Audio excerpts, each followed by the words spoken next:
张姐，你没事吧？楚楚有没有为难你啊？芊芊，你放心，他还没来得及对我怎么样，我们3人就从我府上的密道逃了出来。密道？我府上有一密道，可直通城外，就是为了防止今日的情形。哎，我们少城主要像大郡主一样爱惜生命，那为何不带母亲一起出来？这楚楚得知自己并非城主亲生，便彻底没了顾忌，直接下手夺了护城军，替城主称病，还切断了矿脉，将矿石全部运往府中。那裴恒呢？裴公子，他也被囚禁了。楚楚真是一步错步步错。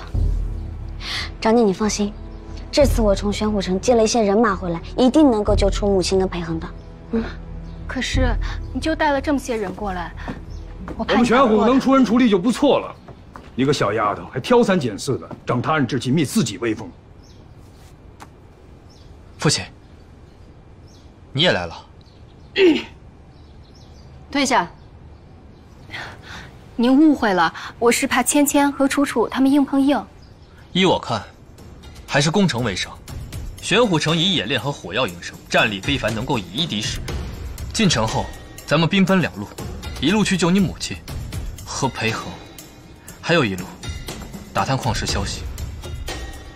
可花园百姓，我不想伤及无辜。隐隐有一计，可以兵不血刃。三公主，你可假装被我拿下，由我带你进入城中，我们再找机会反拿2郡主。如此，擒贼先擒王，城中百姓必无伤亡。反间计，确实是最见效的一种办法，也是我死得最快的一种。之前你多次设计陷害小千性命，这次要我如何信你？信不信，皆由三公主定夺。我陪你去。少君武艺高强，我又佯装将你和三公主一起制服，可信度太低了。好，我一个人跟你去。毕竟不能火药强攻，否则花园城的百姓必定遭受牵连。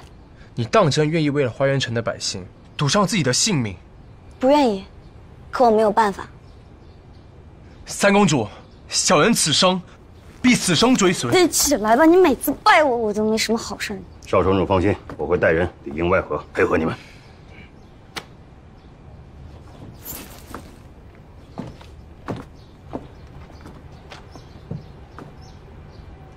我们夫妻2人去救你母亲。一路平安。开城门！快开城门！驾！站住！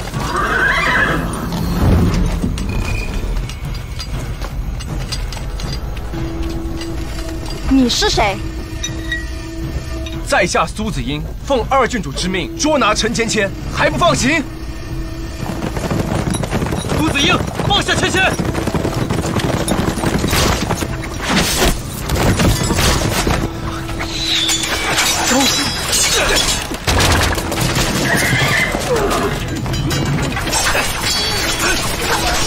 少君，我们先走吧。